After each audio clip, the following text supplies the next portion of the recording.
if everything on the internet's fake, like why not have fun with it? It's all some kind of facade, you know?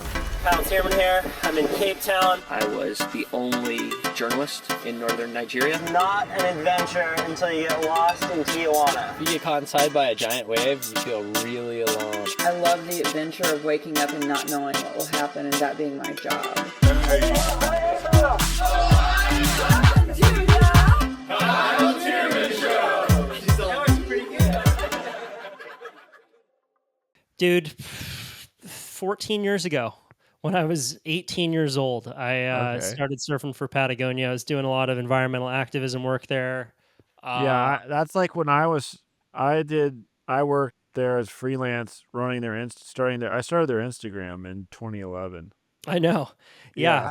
So I was like, oh, I think that name is just familiar from that. Yep.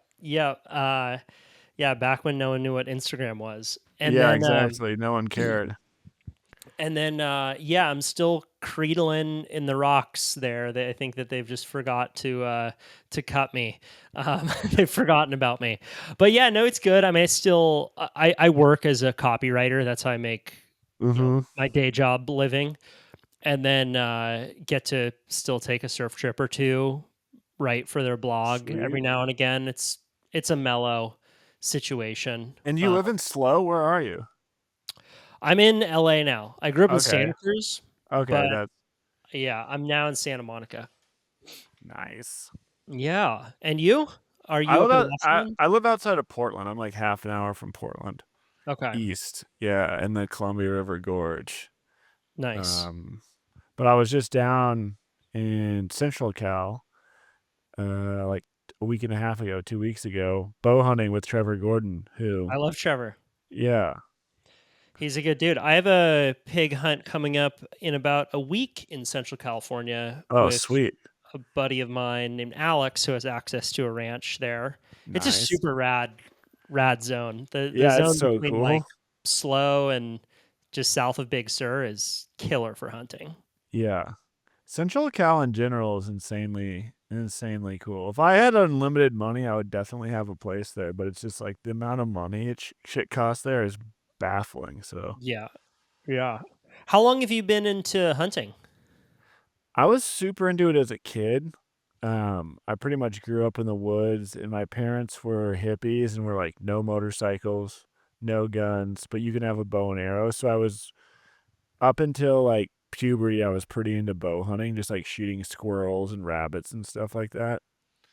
And then I got really into snowboarding and skateboarding and surfing, and then kind of like got out of it. And then like maybe I guess like 3 or 4 years ago, I got back into shooting I got into shooting guns like maybe 10 years ago, and then like rifles, and then that got me in, and then I was like, oh, you know what, I want to go hunting. And then I kind of like got back into gun hunting like 3 years ago, and then I got back into bow hunting last year. Cool. Nice. Yeah. Where do you typically get a tag in Washington?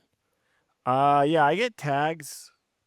I'm kind of I mean, the last 2 years I've kind of, my whole fall was hunting, so I got tags in Colorado, Wyoming, and Washington last year, and then this year I'll get tags in California, Oregon, Washington, hopefully Colorado, and then in Idaho. So I'm just gonna be hunting all fall. That's pretty much all I'm gonna be doing. So fun.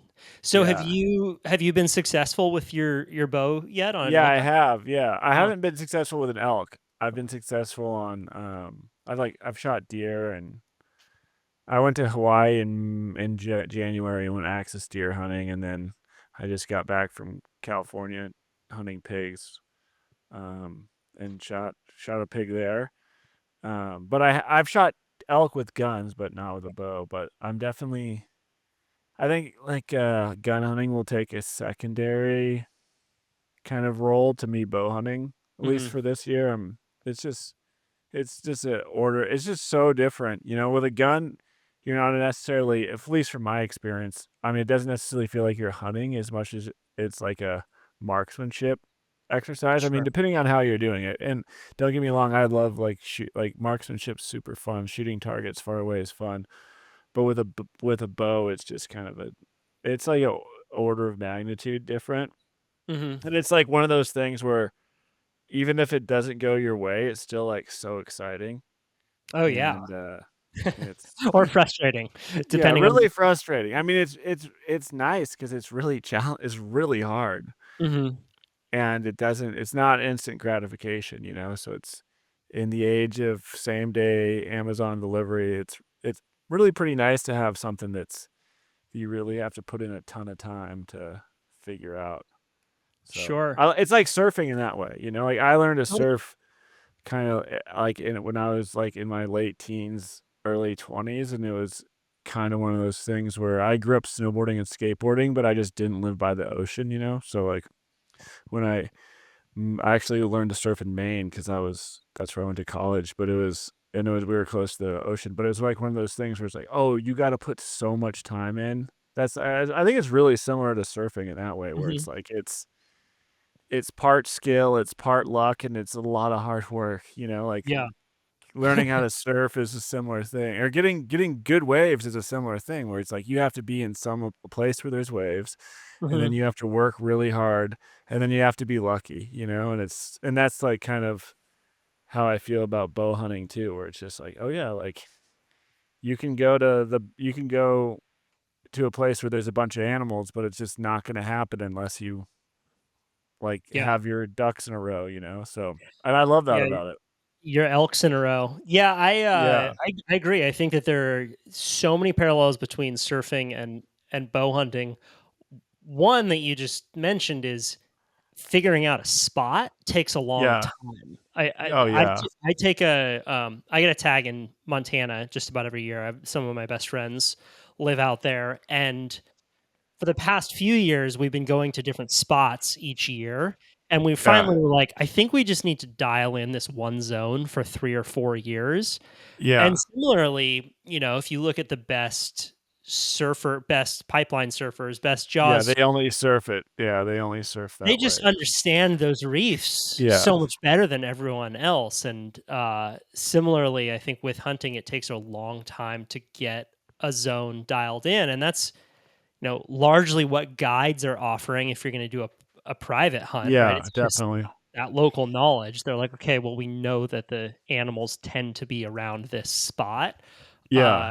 more often than not. But like, yeah, if you're just going out into the wilderness with a bow and you have no sense of what that landscape is, good luck, man. Yeah. That's kind of, I mean, that was my surfing experiences in a nutshell have been like kind of the same thing where I was just like, I would go to Baja by myself with friends who had never been to Baja before. That was my first real surf trip. And we just spent a month there and we got good waves. You know, I got barreled for the first time. It was incredible, but this like massive sense of discovery, which I fucking love. Mm, And I feel that kind of same sensation when I've gotten to bow hunting, where it's not like on a silver platter per se. It's like I really kind of had to put in a bunch of time. And like my most recent trip to California, I went to, I'd since Christmas I'd been done 6 trips to California to go bow hunting, specifically for pigs. And a lot of it was on public land, and a lot of it was just like in places where there wasn't a lot of pigs. And it was just like, I was like, I'm not, and I would get opportunities, and, you know, like I would get too excited, or I would get opportunity. I wouldn't have seen them. I wouldn't see them at mm, all sometimes. Or if I did see them, they were super far away. And my last time I was just like, fuck, I'm not leaving until I shoot one with the bow and put it in my cooler and bring it home. And I was there for 2 weeks, and I was there for 2 weeks, and I hunted 13 of the 14 days. And it's just like, I wasn't in it because I wasn't doing the stuff where it's like, hey, here's a $22,000, come to my ranch, and like you'll shoot a farm animal effectively. It was like, no, I was like putting in the miles hiking, and it was super rewarding when it all happened. And I was like living in my car. It was like it's like the same thing. It was like a surf trip. That's what it felt like. yeah. And the thing to me about surfing is that I don't live where there's waves. Like I live 2 hours from the ocean. And when I do go surfing, it's just I'm like that. I'm 37 now, and it's just like I can't fucking deal with crowds and shitty waves. And it's just like I love surfing in Mexico or like, some remote place on the Oregon coast where it's just like, but like doing the super crowded thing, I cannot do that anymore. I used to be fine with it, like surfing. I'd surf the Hook in Santa Cruz, and I'd be fine with it because I was just like, whatever, like I'll get a couple waves, it'll be awesome. Like, Talk about a crowded spot. yeah, If you're really gonna get frustrated, go surf the yeah, Huntington Santa exactly. Cruz. And like, but I was fine with that. But now I just do not have that appetite. I don't have an appetite for it. I'm just like, ugh. Yeah. But the nice thing about hunting is, like you never see anyone, or if you see one person, it's like you're bummed. But and I really like that about it, where you're just like away from people. The thing that I love too about hunting that you don't necessarily get in surfing is that you hunt. If you're successful, then you get to relive that hunt every time you cook a meal. I Yeah, think the memories get solidified in your brain so much more vividly because it's like, oh, I get to think about what that experience was. yeah, It's like, oh, I get to resurf that wave every time I eat yeah, dinner. yeah, yeah. I love like giving food away. That's a big part of it to me. Like I just, whenever I see friends now, I'm like, hey, you want some elk, or you want some deer, or you want some, some wild boar, and I really enjoy that, and like it's one of the I think it's a really complex thing, hunting. Like I've raised animals, I've raised goats and sheeps, and I like stopped doing it because I didn't like killing them. I was like, this is like it's fucking like slitting a sheep's throat that you raised is like a very gnarly experience. And when I go hunting, I when you shoot something, I'm like, damn, like this is not it's not just like this elation thing where I'm just like, this is the best. I mean, I do think hunting is like the most human thing that every time I do it, I'm like, oh yeah, I evolved to do this.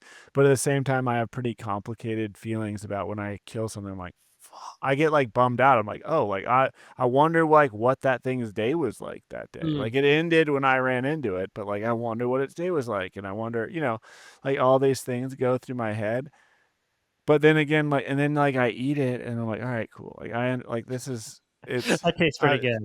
yeah, it tastes good, and like it is, it's the cycle of life, you know, Mm. um, that is we're so disconnected from for the most part. We're just like kind of so insulated from everything, and then it's just like, yeah, like I love a carne asada burrito, but I have no idea where the meat came from, and I think that like Yeah. involving yourself in that process is just like it's had a profound effect on me and really kind of changed. It's like now it's kind of just like all I really want to do is go hunt. And the thing I like about bow hunting is it's very, very challenging. Even with a modern compound bow, it's just like, oh, and like it's kind of like one of those things where you're surfing, and like is the most exciting time when you're surfing is when you catch a good wave and you kick out, or is it when you see it jack up and you're like, oh fuck, like it's about to happen, it's about to be on. And I sort of have a grand theory on this. I think anticipation is one of the most undervalued emotions, yeah, and pleasure is one of the most overvalued because I completely agree. anticipation involves your imagination. You're Yeah, like even yeah, planning a trip, right? I think that planning trips far in advance is one of the smartest things you can do for yeah, happiness because you get to yeah, imagine how you epic get to it's going to play it be out. the whole time. And then, I mean, if you can stay present in the moment when you're harvesting an animal, getting a great wave, that is its own kind of bliss. But I think anticipation is more reliably enjoyable because then, Yeah, even if the surf trip isn't great, even if the hunting trip isn't great, you still got that pre joy. yeah, yeah.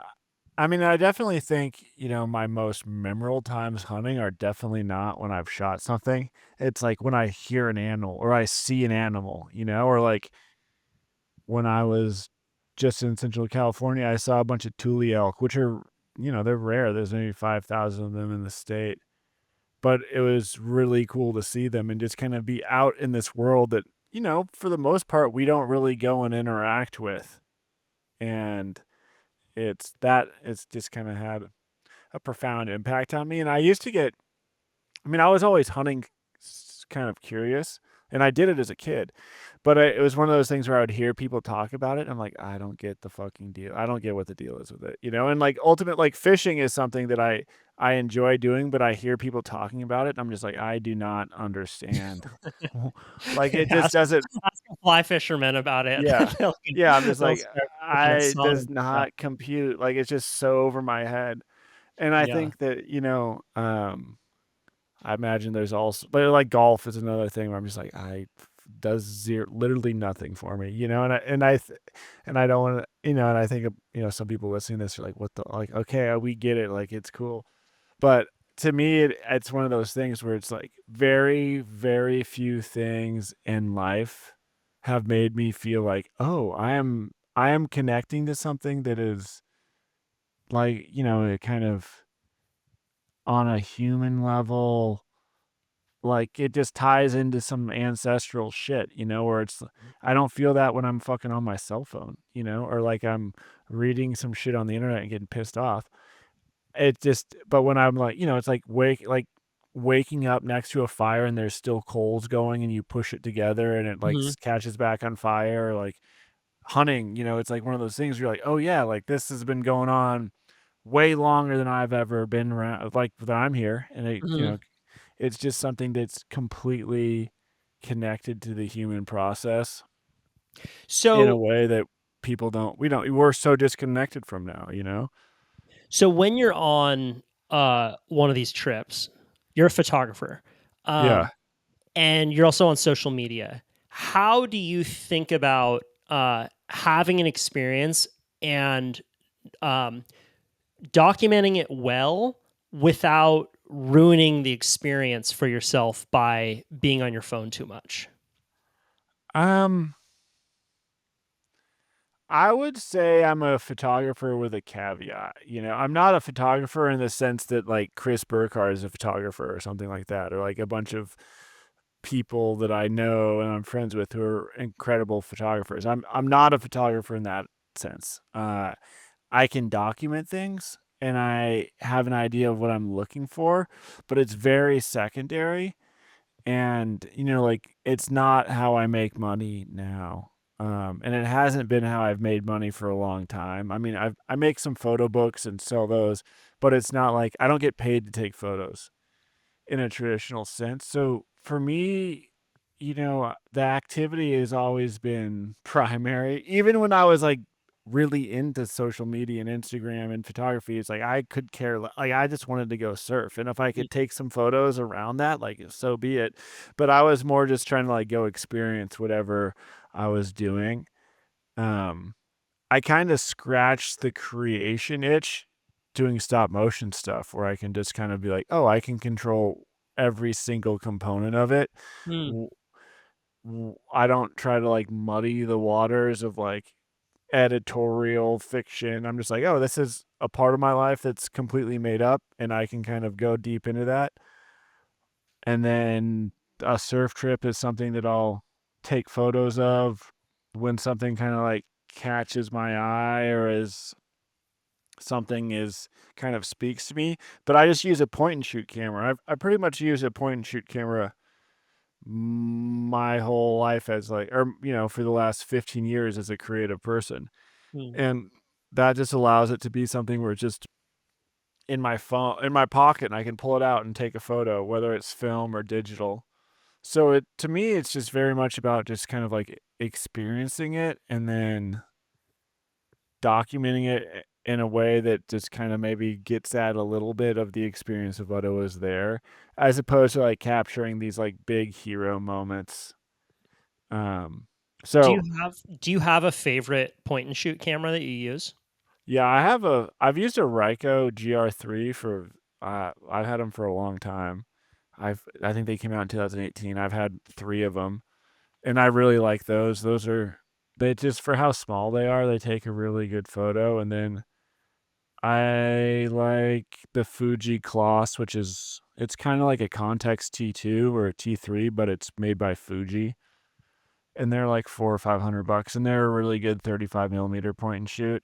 And I like cameras that are really kind of. I have bigger cameras, and when I'm shooting video, like I'll use one of those. But for the most part, I just love using little point and shoots, Mm. you know. And I take some photos with my phone, but my photos with my phone are just like kind of like me documenting shit where it's just like, oh, here's like I need a photo of that for this. It's really just like if something's really pretty, I'll take a photo of it with my phone, but mostly, my kind of photography is it's that's why people are like you're a photographer. I'm like, actually, I've been on trips with photographers and they take like 10,000 photos and I'll take maybe like 100. So Sure. yeah, it's like a different. I think it's like a disservice to photographers to be like, oh yeah, like when people are like, oh, you're a photographer, I'm like, no, I'm not a photographer. Like my friend Olivia Boyles, she's a photographer, Mm. and Chris Burkhardt, he's a photographer. I'm somewhere like down here. Um, yeah, You have been on Substack more and more. yeah. Uh, and I've been reading some of your stuff. It's really fun to read. What has Substack been doing for you? I kind of got my start long before Instagram. I had a blog spot and a Tumblr, and that was really the thing that kind of scratched my itch creatively, where you could combine writing and photos in a way that kind of provides context and gives the imagination something to latch onto, but not without over explaining shit. And Substack is just kind of a way for me to get back at that. I mean, Instagram hasn't really done anything for me for 10 years, like from a creative or like kind of emotional perspective. I'm just like, I mean, I'm on there and like sending memes to my friends and stuff, but it's not like I'm like, oh, damn, I'm excited to post something on Instagram. I haven't been excited to post something on Instagram in probably a decade. I get excited to post some of the stop motion stuff we do with Movie Mountain, but that's just like a completely different thing than like what the Substack is to me. Whereas the Substack to me is like, oh, I had this like this experience that I'm gonna remember, and here I took some photos, and here's like a way for me to work on writing, which is something that I think is super important. And like I'd love to read, I think writing is really fucking cool. I love to read, fiction and nonfiction, and this is like a way for me to kind of like work on that and then express myself in a way that feels much more in line with the shit I actually care about. Hmm. Who is Lloyd Kahn? Lloyd Kahn is a editor and publisher of he used to own Shelter Publications, but has been a pioneer in the kind of alternative building movement since the 60s. And he's a friend of mine that I definitely look up to. And he's made a bunch of really amazing books documenting people's dwellings and kind of lives. And yeah, he's, a super influential person and kind of to me and a lot of others in the world of alternative living, like small houses and vans and homesteads and stuff like that. And he lives in Bolinas and he turns 90 next month. And it's just, he's this wild guy that, lived through so much change. He's like a bit older than the hippies. Like so he grew up in San Francisco. So he's been around a ton of shit in Yeah. his. I met Lloyd a few years ago during the pandemic. I went and did an article about geodesic domes, which he Mhm. was one of the pioneers of, and Yeah. also the fact that the dude was downhill skateboarding into his 80s is crazy Yeah. to He me. still does it. He still skateboards. That's so Yeah. insane. Um, but one of my favorite things about that guy is that he he told me a story about taking mescaline and he had become this kind of go-to geodesic dome guy. Yeah. Through the 70s and the 80s, they were becoming really popular. He had written really well-selling books about the domes, but he kept noticing more and more complaints about these structures. They Yeah. leak. They're really expensive because they're not built in in a square. It's really hard to get all the shapes that you need. So he was essentially coming to terms with the fact that they probably are not the best forms of building in mass. They're cool looking for Burning Man, but there was a time when we thought geodesic domes were going to be the future of all houses. Yeah. And even though he was the go-to dome guy, he took this mescaline and then called his publisher and said, "You got to take these books out of print because I think that we've been wrong here." And the humility and intelligence that it takes to divert away from any aspect of life that you have high status in Yeah. is so cool Pretty and so amazing. rare. Yeah. Yeah, the ability to change your mind is something that people don't do because we live in the age when people's ideas are their identity, It's your And brand. yeah, yeah. And like Lloyd's shtick was, geodesic domes. And then very few people, most people would have just ridden that into the ground. And I'm Um, sure he could have. Yeah. Is there something that what's something you've changed your mind about? gosh. Um, I've changed my mind on, I guess like my kind of changes. I think when I was young, I was ideological in a way that I still care about, but I'm more cynical about. Mm. Like the environment and climate change. Like I studied a bunch of environmental science in college, and like now I'm just like, man, I don't think there's nothing you can do to stop climate change. There's just not. It's like standing in front of a wave of water. And I think a lot of the, you know, um, people's kind of solutions are like telling an alcoholic that they should drink light beer. And in reality, it's like they should probably stop drinking, but no one's gonna stop drinking. So like everyone is just like, yeah, like like the whole kind of idea of this kind of consumption is like a consumer driven solution to climate change to me is just complete horseshit.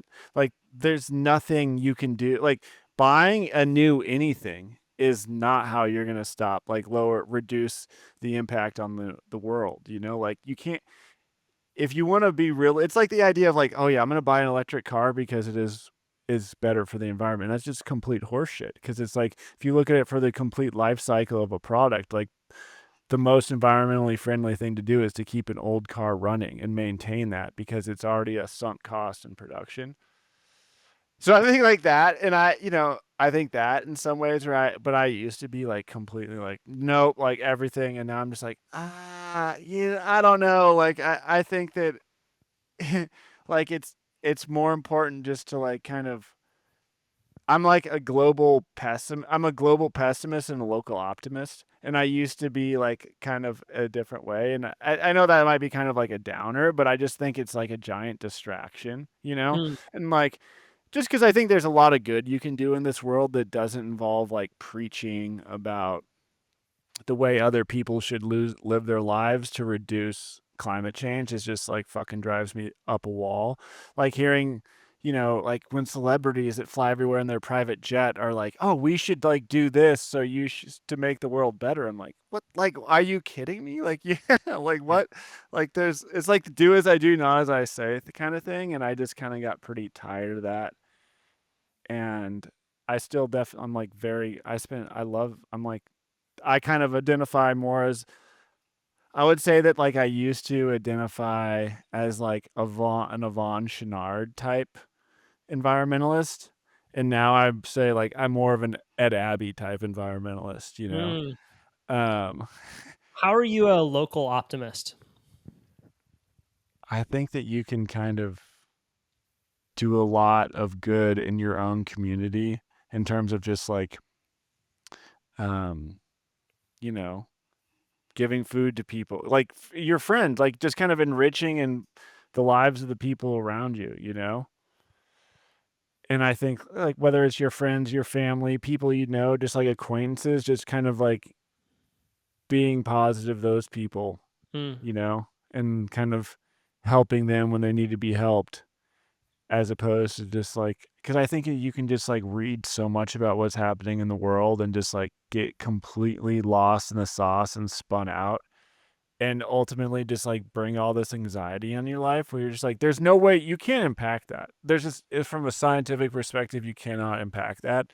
So why, and like all that stress and all that kind of anxiety isn't making your life any better, you Mhm. know? And I think Yeah. it stems from a place of altruism and caring, but I think the real dark part about it is it gets construed with this form of identity that's like very pervasive, where it's like, you know, um, like it's like this moral superiority where I'm like, like that to Mm. me is like, first of all, you're not doing anything. And anytime you think you're better than anyone else, that's where I'm just like, I don't fucking know, man. I don't got the answers.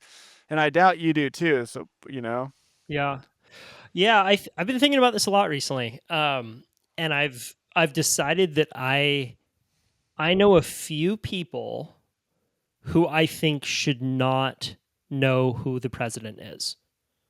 yeah, Like, yeah, regardless of your thoughts on the current president, yeah, I know a few people who are so sensitive and just spun out yeah, on what is happening that their mental health has become so yeah, deteriorated, and the impact that they're having, is the impact profound. that the mental health side is having on their Yeah, personal lives, on their work, is to the point where their desire to be informed is way outweighing their ability to be anything close to happy.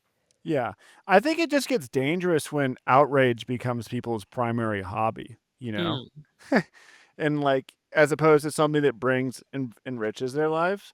And yeah. I guess like from a larger perspective, it's, we live in ways that are so disconnected from how we evolved to live.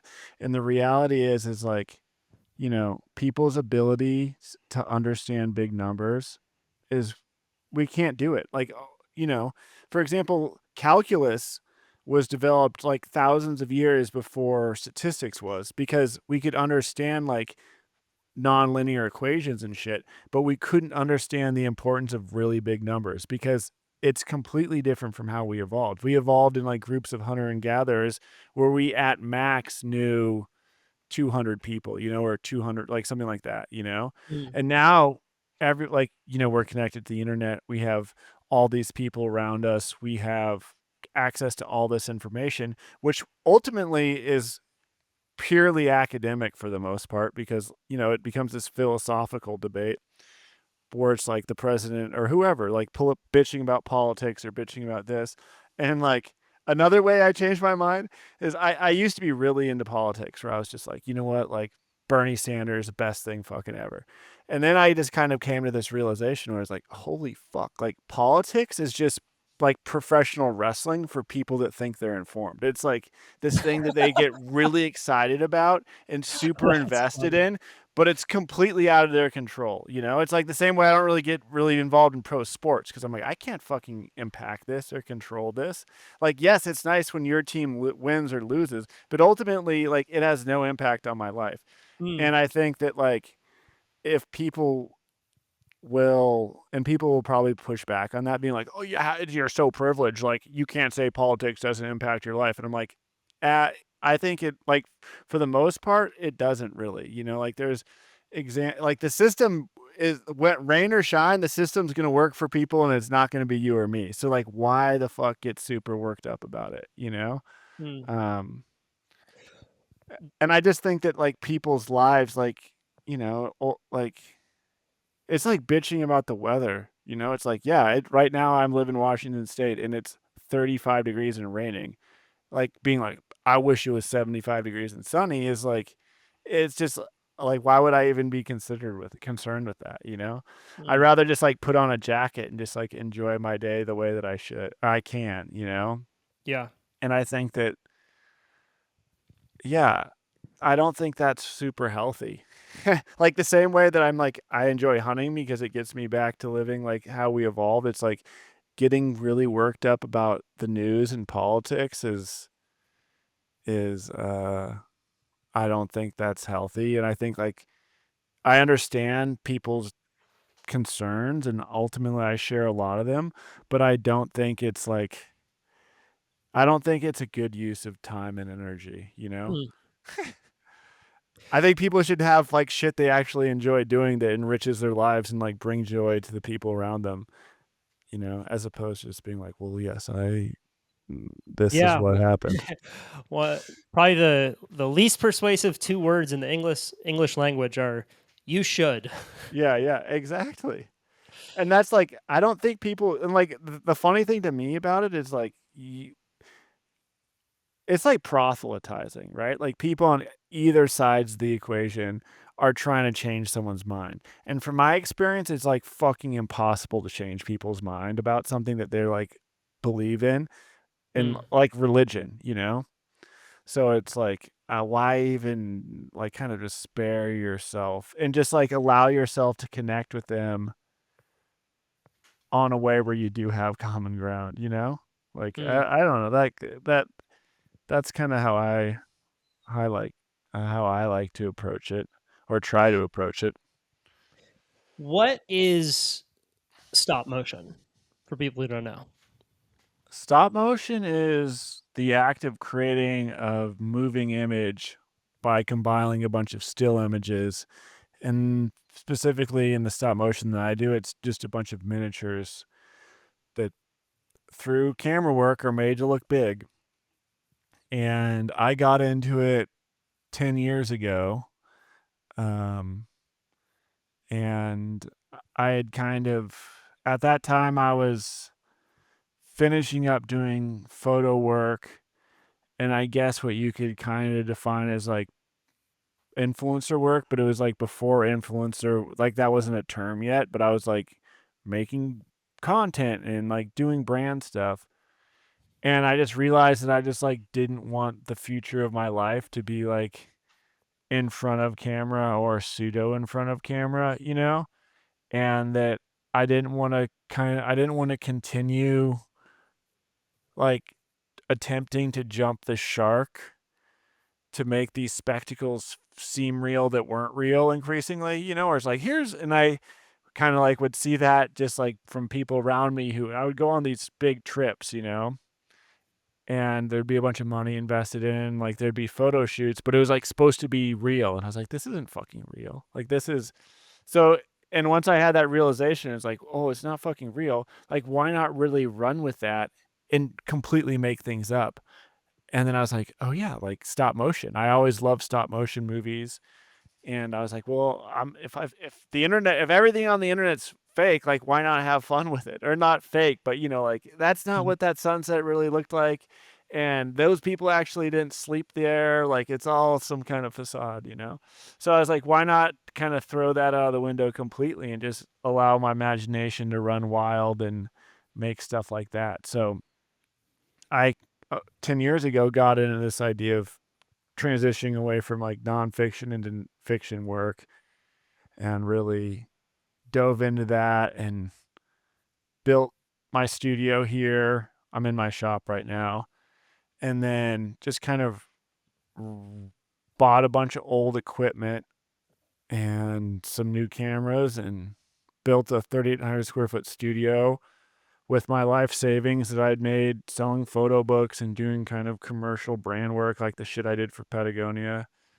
And then, yeah, just kind of really dove into that. And for the last, 10 years, that's kind of been my predominant source of income, making commercials, making films. Um, and yeah, it's a really kind of fun, it's a very time-taking process. Like I'm working on a feature film now that I've been working on since 2018. And it's just like it's just now picking up steam, and that was 7 years ago. And that's like kind of a bit of in the world of like instant gratification, where like a bunch of my friends that are creators, they're like, they'll make like a YouTube video on a Wednesday and put it out on a Sunday kind of deal. I'm like, oh, that's very different from my kind of workflow of like I'll work on shit for years. Like I worked on a Rivian commercial that for 2 years before it came out, and that's just like that's kind of what happens. But it's like it's really fun in the sense that you have this, like, to get back to what you're saying about anticipation. It's like there's so much anticipation involved in it, where you have like all this planning, you storyboard it, you do concept art, you draw, you like do all these things, you do set design, and then it kind of comes together. And I'm definitely one of those people that enjoy the anticipation more than the end result. There's like that T.S. Eliot quote, between the idea and the reality falls a shadow. And that's definitely like something that I really enjoy doing as like a creative person, making shit, where it's like I have this idea where it's like I'm going to do, whether it's like building the tree houses or making stop motion films or working on a photo book. It's like, all right, here's my big idea. And then I got to figure out how to make it. And then hopefully those two things line up and they like, it looks like it should. What were some of your favorite stop motion films growing up? Wallace and Gromit, probably most notably. I actually watched them recently with my brother. They're fantastic. But yeah, those were the kind of the films that I saw as a kid where I was like, oh, this is super cool. Yeah, those ones.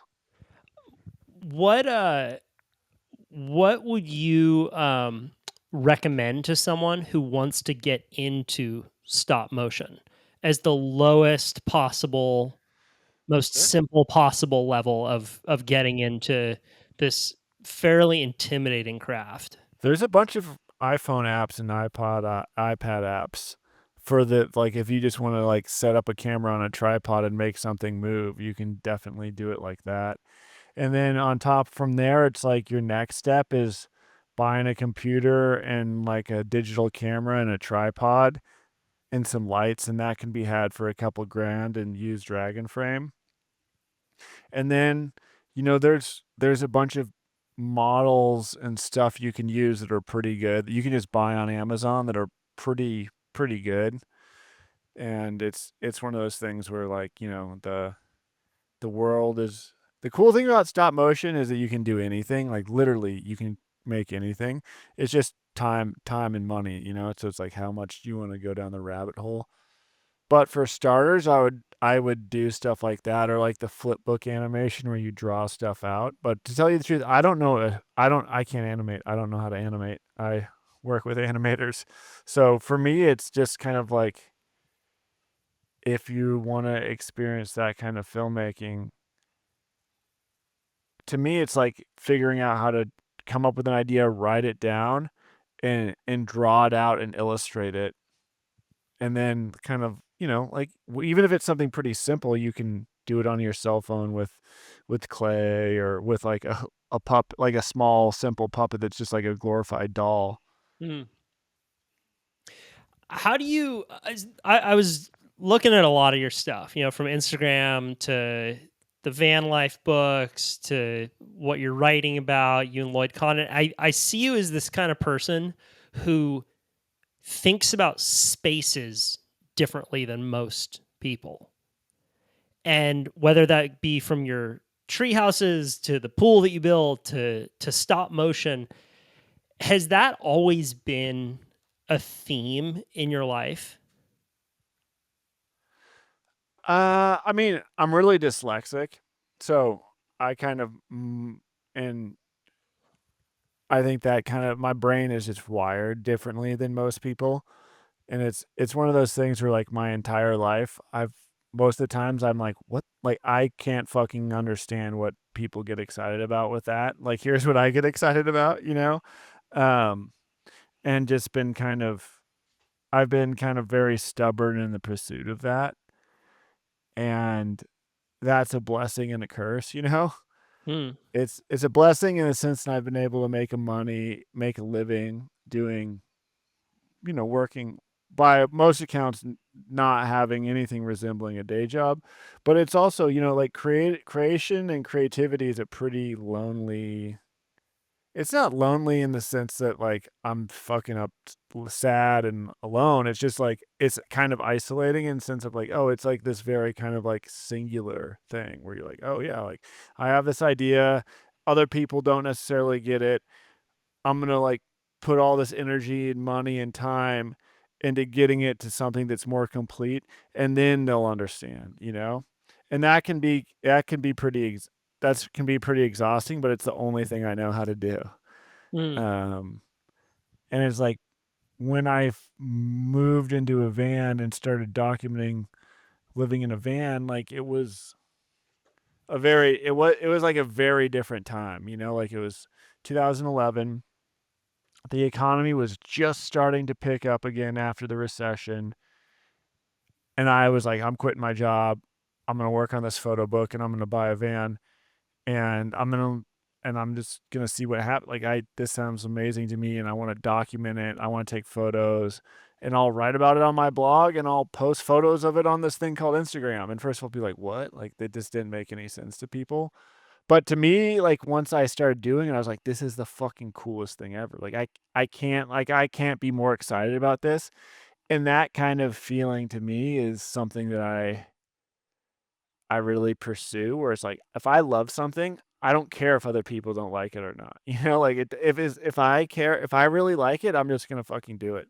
And I'm gonna see what happens. And I don't know, like on the fundamental level, I just think that my brain is wired for better or for worse, kind of different than some other people. Where it's like people are like, why do you live in a treehouse? I'm like, why wouldn't you live in something that makes you feel like a 8-year-old kid every morning when you wake up and you're like, I'm in a tree. Like it's awesome. Like that shit does not get old to me. And I think that, you know, it's it's yeah, I think like, people's desire to fit in supersedes their own sense of self or open-mindedness. And I guess I really enjoy doing stuff that or I've been compelled. It's like I've been compelled to do shit that I really like. And I've been fortunate enough to be able to make a living doing it. Yeah. Are there any routines that you get into when you are living out of your truck? To me, being on the road is all about facilitating an activity that I'm doing. And then my day just kind of revolves around that activity. So if I'm surfing, I'll surf when the tides are good and the waves are good and the wind's good. But if I'm hunting, I'll be up like before dawn super early, and then I'll normally go to bed super early because I'm super tired from running around all day. So, but there's a few kind of constants in my life when I'm on the road trip. It's like I like to drink coffee and then I like to eat Mexican food. So that's kind of like my food of choice when I'm traveling is always be checking out taquerias because generally from my experience, like that's the best food to eat while traveling and most consistently good is Mexican food, at least in the places I like to go. So I'll be checking out taquerias and then I'll be either making coffee with an AeroPress and a jet boil, or I will be going to coffee shops. So that's kind of like my day kind of starts and stops with those. Nice. Have there been any books that have influenced you greatly that you would recommend? I would definitely recommend The Monkey Wrench Gang by Edward Abbey. That's probably one of my favorite books to read. And I think it's just, it's super entertaining. I've read it probably like 10 or 15 times. I think it's really, it holds up really well. Another book that I would recommend to people is Fear and Loathing on the Campaign Trail. The Hunter Thompson book about the 72 election where Richard Nixon ran against McGovern. And that's a pretty freaking amazing book. I've read it I read it for the first time, I think, when I was in college, maybe.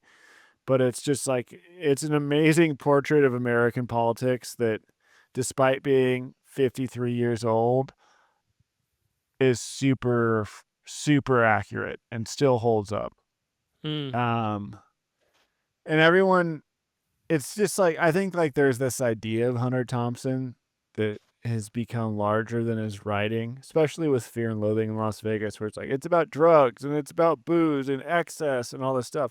But Fear and Loathing on the Campaign Trail is just like a really amazing portrait or like window into the world of American politics.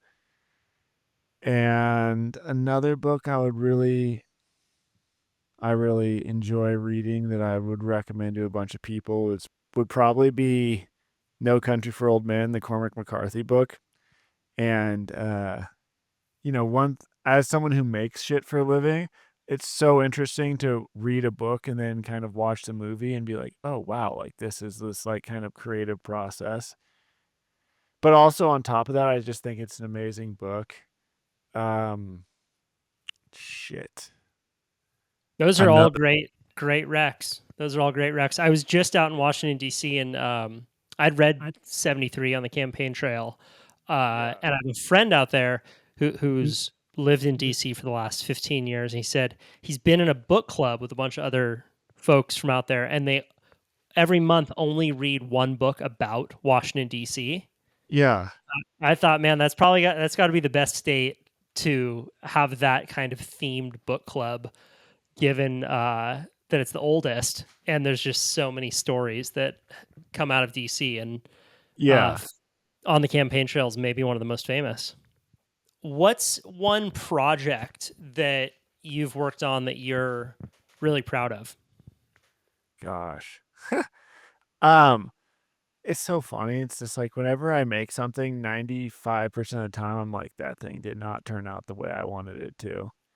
And there's very few things I've done where I'm like, all right, that's kind of like, all right, that worked.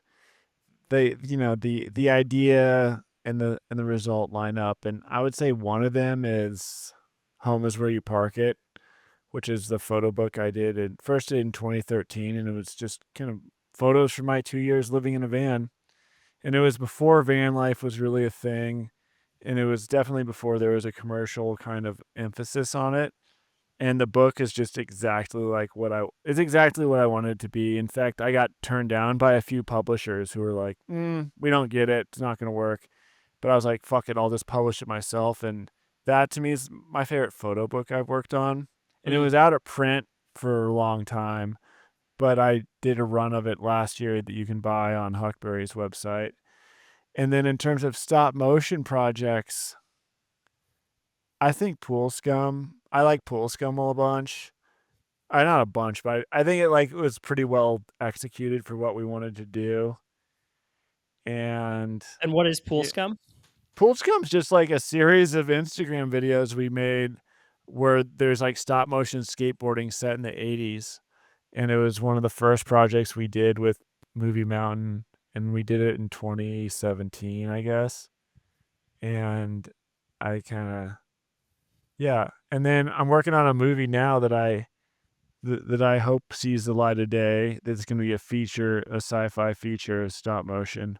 Wow. Um, Can you talk about yeah. the premise, or is that still under wraps? No, yeah, the premise is that in the future, people will go on road trips the same way we go, or space trips the same way we go on road trips today, but we'll freeze our bodies and kind of port our consciousness over to these robots that kind of fly the ship and maintain everything. And the film is kind of these conversations between these robots that are flying to go see this big celestial event. So it's kind of like, it's sci-fi, but it's not. It's sci-fi, but it's more of a road trip movie that just so happens to be done with stop motion robots in space. So that's the kind of the premise. It's a really, really tough time to be trying to make movies.